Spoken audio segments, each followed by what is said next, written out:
Hi, this is Louie Cronin, author of Everyone Loves You Back, and you're watching Mr. Media.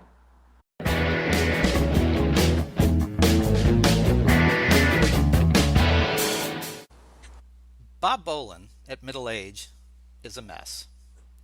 Fortunately for him, the lifelong bachelor and radio station engineer has hit a sweet spot where every woman he's been meeting lately wants to fix him and make him all better. His coworker Irene, for example, and his neighbor Liani. But Bob is just shuffling through life at this point, indecisive, indifferent, affable, but ultimately ineffable. Bob is at the core of Louie Cronin's first novel, the Cambridge, Massachusetts set story, Everyone Loves You Back. It's a charming, easy read, and I dare say we all probably have a Bob Boland in our lives somewhere. Now, making Everyone ever more interesting is its workplace setting, an FM radio station in the throes of conversion from jazz to an all-news format. Now, that's particularly compelling because the author spent 10 years as the producer of Car Talk, the long-running NPR show hosted by Tom and Ray Magliozzi. How'd I do? Good. That Good. was good. He said, betraying the fact that he hadn't listened to the show but once. Um, more more recently, she is a technical director for PRI's The World. Sorry, PRI. I'm guessing she must have been taking a lot of notes over the years. Louie Cronin, welcome to Mr. Thank Media. you. Thank you. So I love the title of your book, and I think that's probably because I can't read it or hear it without thinking of Ray Romano, who would probably be perfect to play Bob Boland if there's ever a TV series or a movie. Oh, no one's ever suggested Ray Romano. That's good. He's good. Well, I mean, everyone loves Raymond, so I keep coming back to. That's it. Yeah, yeah, that's good. And That's good because I've had people think that Bob Boland is not supposed to be attractive, but he is. He is supposed to be attractive. oh, and Ray is somewhere in the middle there. Right, right, right, right. Well, no, he's attractive. Well, he's excuse me, he's 48 years old, right? Right. He spends a lot of time working at night, so I'm sure his pallor is a little pale, perhaps, not Exactly. seeing a lot of Exactly. sun. And he's a fixer up there. He's a fixer up project for some ambitious woman. Right. Right. Right. Maybe one who would like to get pregnant by a total stranger, perhaps, Perhaps. Yes. Right. or one Right. who's very desperate and just decides to throw herself one day at him. Someone like that. I gotta ask, did you know or do you know a real Bob Boland? No, no. He's really a creation of fiction. I mean, the closest person to him is probably me. Um, I worked as a radio engineer for years and then as a producer. So he's sort of me, but then he has parts of men I've met, men I know. He's sort of, and then he morphed into his own being. Hmm. So And see, I was going to ask you if Irene or Liani was you, but you're right. saying that you made the lead character, sort of I based made on the you. lead character. Yes, yes. I mean, I think partly is I started the book with Bob Boland's voice in my head. It's like he started ranting, and that was how the book started. So he Okay. was ranting, and and then all of a sudden, I realized, oh my God, I've got a novel. I like this rant, but he's a man. I have to write in the voice of a man for this novel. So, I mean, I struggled. I took from my own experience, but then I looked around me at men. I got men who were friends of mine to advise me when I went off track. So, Did have any men come forward and said, "Why did you write about me?" Any guys that you know recognize any traits of any kind? one of my brothers came forward and said, "Is this me?" And I said, "No, it's really more me." But yeah, there are things about my brother that are similar to him too. So, You know how I would answer that question? I would say absolutely. Go tell everyone you know that there's a book written about you. about you. Tell them to buy two copies. It's That's right, small. right, Yeah. right. And so going back to the issue of the lead character, um, I mean, I'm thinking it would be difficult to write in the head of a woman. I mean, I just don't think I could do it. So how do you write in the voice or the head of, I mean, it's not Bob Boland's voice first person, Hmm. but Hmm. you have to describe him pretty well, what he's thinking, how he's reacting.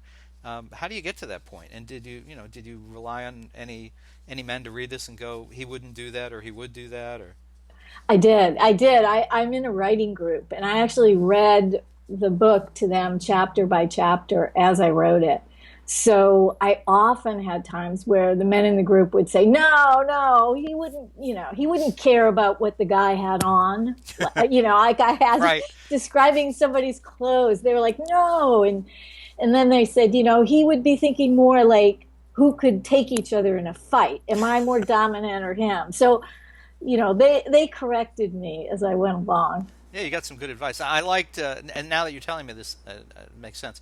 I like that you reference how he, as he's holding Leonie.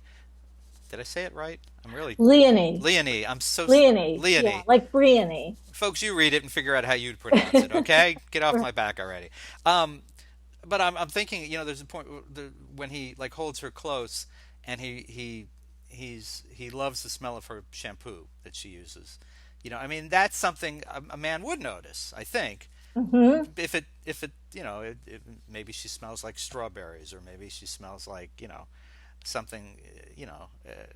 I could see that. But yeah, I mean, you find me a man who a woman walks by him, no matter how attractive she is, if he can tell you what color her hair was or what her shoes look like, that's not a real man. Sorry. Right.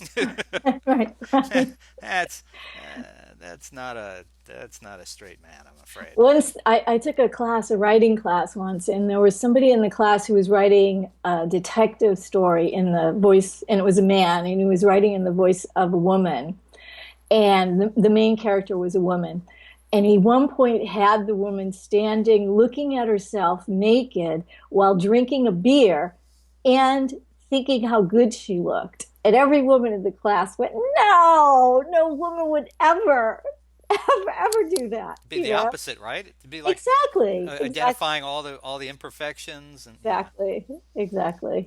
beating Yeah. up on. So I did think about that when I was writing this. I thought about him and how, I had to keep on trying not to, use my point of view, you know.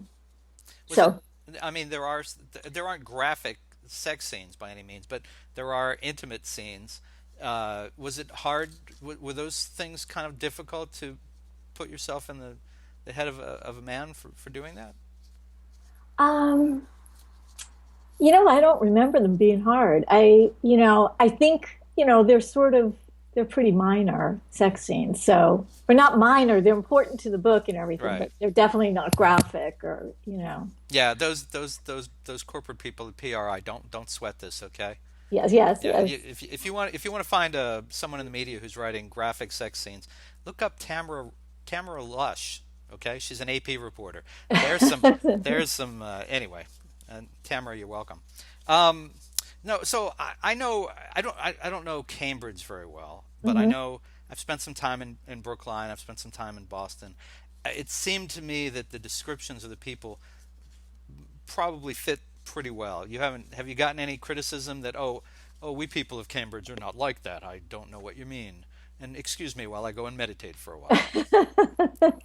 So far, I haven't. I mean, when I was writing the book, some of even the group members are from Cambridge. And, I remember one of my group members saying, oh, this is feeling close. This is feeling uncomfortably close. That's good. But yeah, but so far, no, I haven't had anybody. I'm trying to think.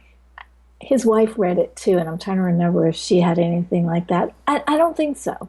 No, I'm hoping not.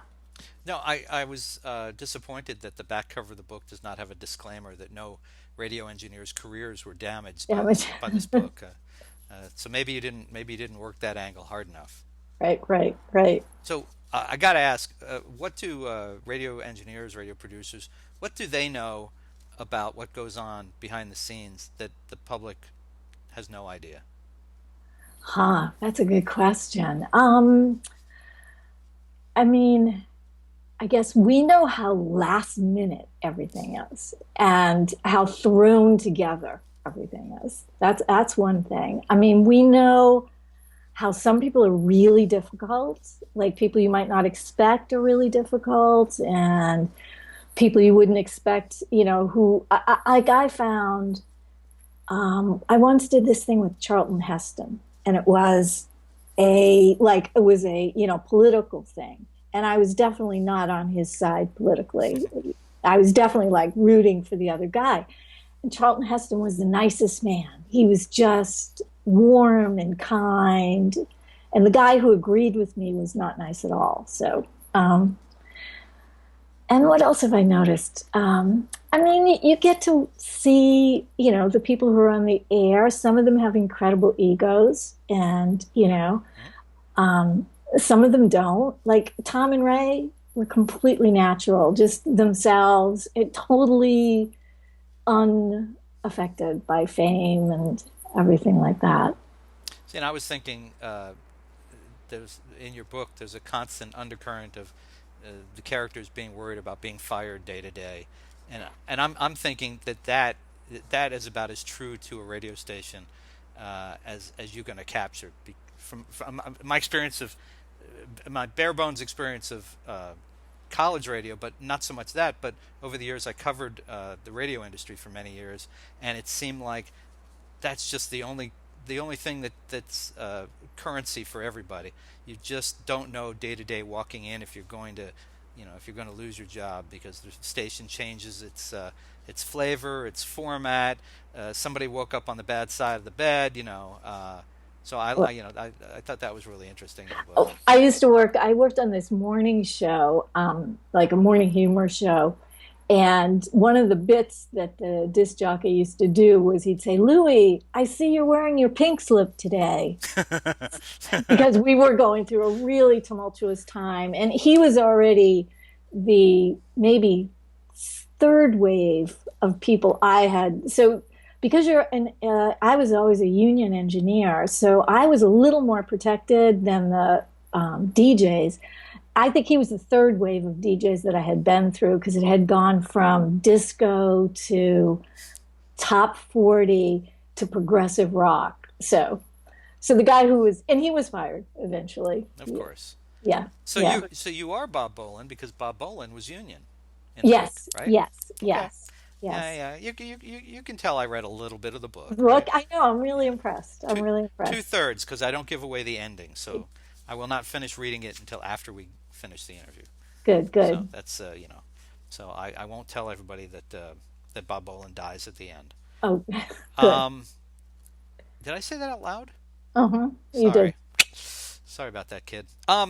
So how and one more question about radio in general, and I want to ask you about the Tom and Ray, but how for someone who does not know, how would you explain the difference between working in a radio station and working in like a bank or a doctor's office or a big corporate place? Uh, Most people never even get inside a radio station, so they don't know. How is it different from more common job experience? Well, I'll tell you this one thing. Once, this station I worked in San Francisco, my sister came to visit and she said, "Oh my God, this place feels like a dorm room or a frat house."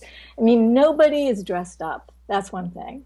Everybody's dressed down, and it doesn't matter what you look like at all or what you wear. I mean, at my current job, a lot of people are still dressed in their bicycling outfits, Really? cycling outfits. Yeah, they have cycling clothes on all day long. And I mean, and I worked at this one radio station in the station where I met Tom and Ray, and I brought a friend of mine for a tour, and we went all around the business part, and then we walked into the studios, and she said, does the fact that everybody here is so sloppy correlate with how much money they make or anything? Because so it's totally, so there's that. It's very relaxed and casual looking.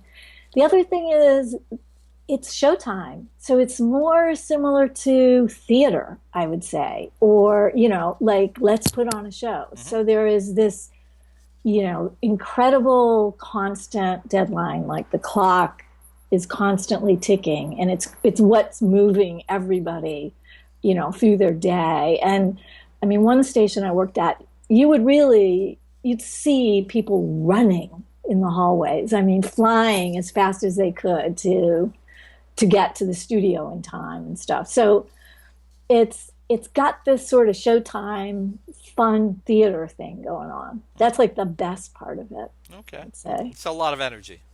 A lot of energy and yeah, a lot of like performance. It's like you feel like you're having, the sort of the fun of putting on a show. Hmm. So, All right. Well, yeah. before we have to take a break, I want to ask you just a minute or two about Tom and Ray.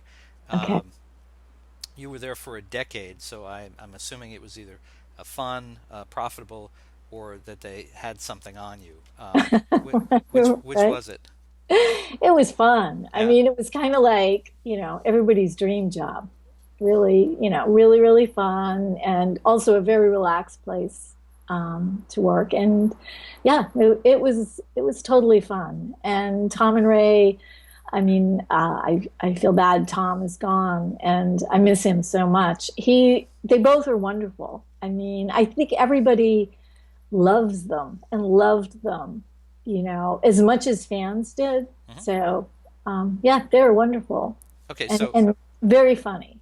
so Tom or Ray, you can only pick one. It's Sophie's choice. Who do you pick? Oh my God, I can't do that. I can't do it. I mean, I think when I first got to know them, I picked Tom. I would say I picked Tom because Tom is very outgoing and used to come over and talk to me and joke and laugh and stuff. So we were actually friends a little bit before I ever started working for him. And part of the reason we were friends is that I'm talkative and he's talkative. So he'd come walking into the show that I was working on and I'd start yakking and he'd start yakking. Hmm. Um, so I love Tom, on site immediately. Ray, it's funny because I got to know Ray slowly, much more slowly because he's much more quiet and more of a straight man. Um, but he's every bit as smart and funny and wonderful. So, um, I got to say, I think you missed an opportunity here. It's Tom who who passed in passed away? 2004. Yes, So it would have been so easy to just say, "Well, Ray, of course," right, because So you went for Tom first, and now Ray's sitting at home watching this because I know that that's what he does. He right, waits every week until the new episode posts, and he's sitting there going, "Come on, there's just me around. right, Pick right, me." Anyway. right, So, right. what would be something that fans of the show would not know about Tom and Ray that they would get a kick out of? Let me think. Um, I mean, I guess they'd know they were practical jokers. They were definitely, okay, I'll tell you, my first time going out to dinner, we would occasionally, go out for dinner for celebrate somebody's birthday or, a holiday party, basically.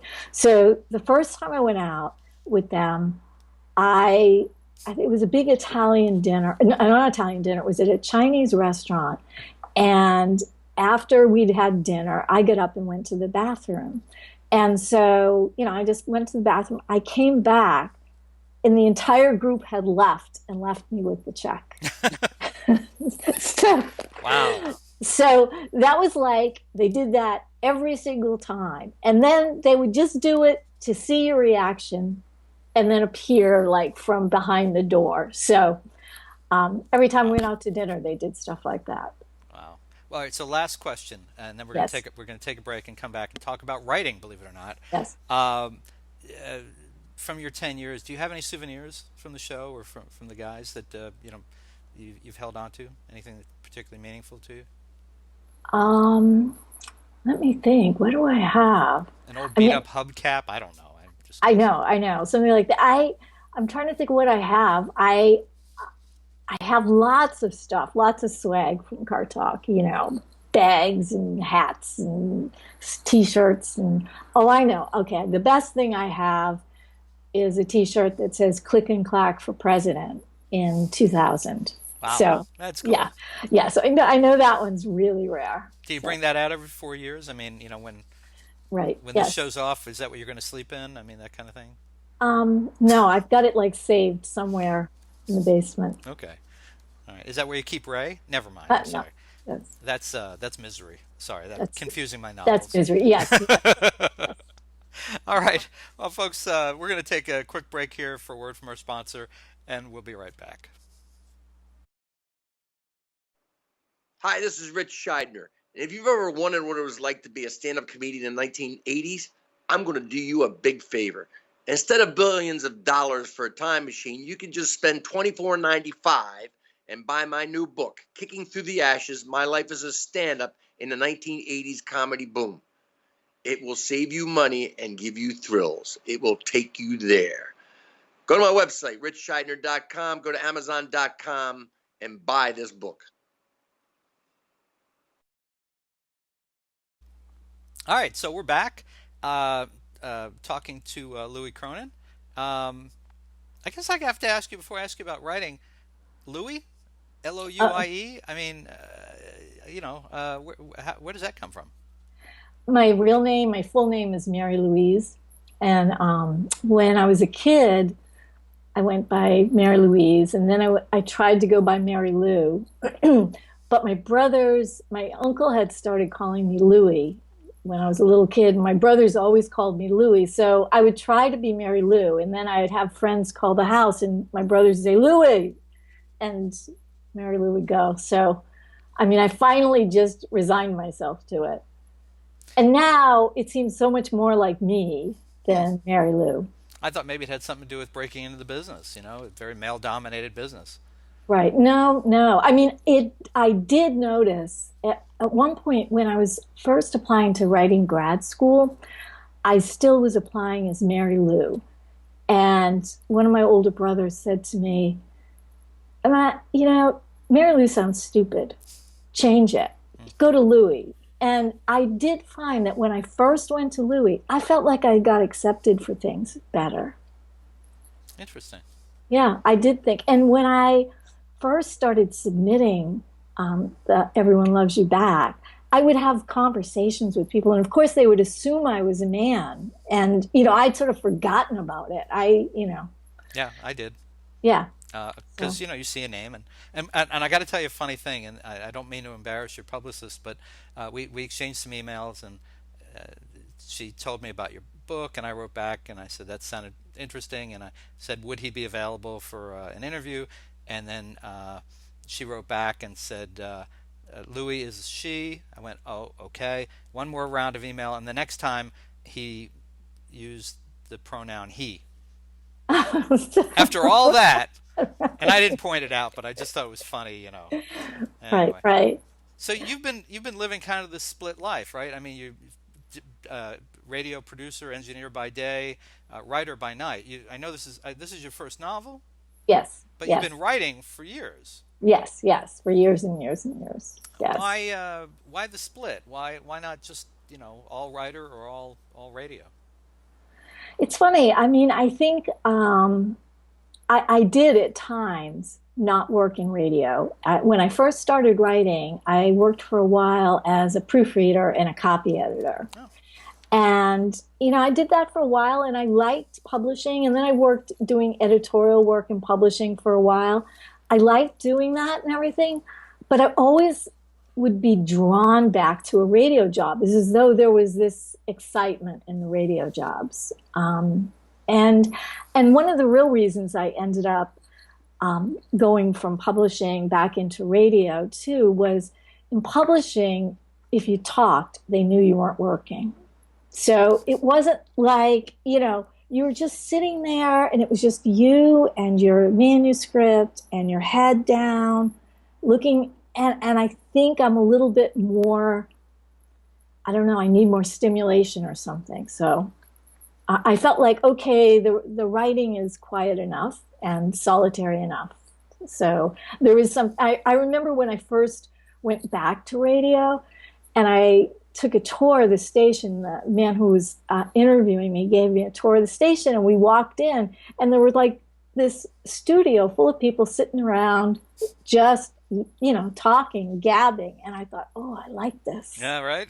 Yeah, yeah, I, I noticed that when I covered radio for the newspapers, and it was always fun to go to the station. People are generally in a good mood. There's the energy that you were talking about before. There's always people moving around. Yeah, I just always liked it. It's yep, always interesting. yeah.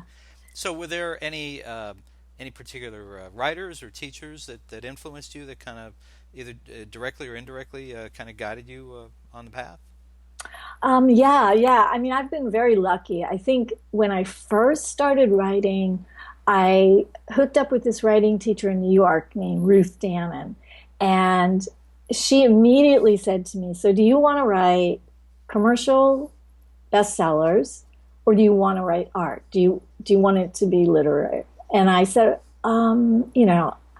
art, definitely. And she said, "Okay, so you have to have another job." That's the first thing. So Wow. you've got to figure out what else you're going to do because you won't make any money if that's what you want to do. And So true. I mean, it was, uh, she was a really, really great teacher. She also told me it's a 10-year apprenticeship. And I stretched that into like a 30-year apprenticeship. But she was a wonderful teacher and very, she was also a poet. So that sort of pushed me in a way that I knew I wanted to write fiction, and working with a poet was good for me because it pushed me to listen to words, and she'd always say, "Go deeper, deeper." So anyway, and then I was really lucky to meet Andre Dubus, the short story writer. Mhm. And I joined his writing group and and I'm still in the group that he started. So I've been in that group since like 1995, I think, or 96. And he was also a wonderful teacher, really generous. And he had this amazing way to, like, when you wrote a story, and even though we were just the sort of supplicants at his feet, you write a story, he would just give it his all and go right into it. And, he'd be so far into it, he'd be saying, "Did she put the cigarette out yet?" Or, he was very, very detailed and very sensual, detail oriented. Hmm. So the first time I showed him a story I had written, he said, "Where's the sensual details?" It was as somebody was at a meditation retreat and he said, "There's supposed to be incense and gongs and, heat." And so anyway, he was a big, big influence. Patchouli? I don't The chili oil, exactly, know. exactly. All right. Yeah, because I've been to so many of those. Do Yes. you do you have a drawer full of unpublished manuscripts, or did you hit it on the first try? Oh, I have a drawer full. Do you? I have a drawer full. This is my first novel. I started one once, but didn't get that far into it. I have a drawer full of short stories. Hmm. Yeah, I have lots and lots. So will this commit you to maybe put those in a collection at this point? Now that you've kind of broken through and published. I hope so. I hope so. Yeah. I mean, I like to, I always feel bad that I have this backlog of stuff that's sitting there that, hasn't gotten out. And I'd love to put them together into a collection. Well, in this day and age, it's not hard to get everything published. Yeah. You can do it Yeah. yourself, obviously. There's other things, but you've got a publisher now, so you've taken Right. it to that next step. So who was more excited about getting that first copy of the book in the mail? Was it you? Was it your husband? Was it somebody else? Who got really excited? Um, well, you know what? I got the first book when I went to LA and met with Sean, my editor, and he had the books. So it was me, Oh, okay. definitely. Yeah, definitely All me. right. I mean, I was like kind of looking at, I have it. I was kind of looking at it. I just couldn't believe it that I had a book. You Yeah. know, Try it, holding a radio station in your hand, right? right, right. Oh, It's here's totally here's my exciting. radio show. Can you see it?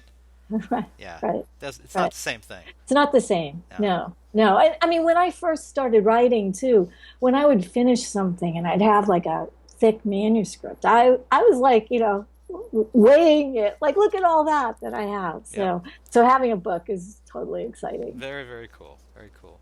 Well, folks, listen. You can find Louis Cronin's first novel, Everyone Loves You Back. Like I said, I kind of picture Ray Romano as the main character. Ray, if you're watching, get in touch with Louis about rights. Anyway, you can find it in great stores everywhere, or you can order it right now at a great price at mrmedia.com, mrmedia.com. You probably know how this works if you're watching on mrmedia.com or anywhere that you can find the show. Below the video, below the audio player, you will see a copy of the cover of the book. Just click on it, take it to Amazon. You can have it, in 30 minutes or less via drone. I hear that's available in some areas. I've been kidding about that for a year, and in that time, now you can get same-day delivery of a lot of things. So, it's not that far off. Right, right. Louie, do you have a website? Are you on social media? Can people find I, you? you know what? I have a website that'll be up soon, and it's louiecronin.com. It's not up. Louie. Yes, louie.com. Louiecronin.com. Yes. Look, folks, just look over here. I guarantee it's right here on the bottom of your screen. Don't rely on Louie because she obviously doesn't know what she's talking about. Right, right. Twitter, Facebook, any of that kind of stuff? Twitter is at Louie Cronin. Okay. Facebook, Louie Cronin. Good, good. Yeah, you got to have Yes. that stuff as a published author. Yes, No two yes. ways about it now. I'm working on it. All right. Working on it. Well, Louie Cronin, it was delightful to talk to you, and thank you so much for joining us on Mr. Media today. Thank you. Thanks a lot.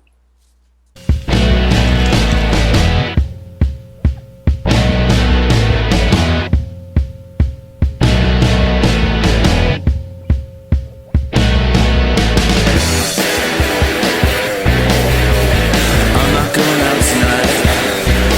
I'm gonna sit at home in the dark, watching lights on the street tonight. Turn out the stereo receiver, turn your back on the deceiver. It's a bad idea to believe her, a bad idea to believe her. Turn up the stereo receiver, turn up the stereo receiver. Mr. Media is recorded live before a studio audience full of real radio veterans who can't believe anything characterized as a podcast ever gained traction in the media. In the new media capital of the world, St. Petersburg, Florida.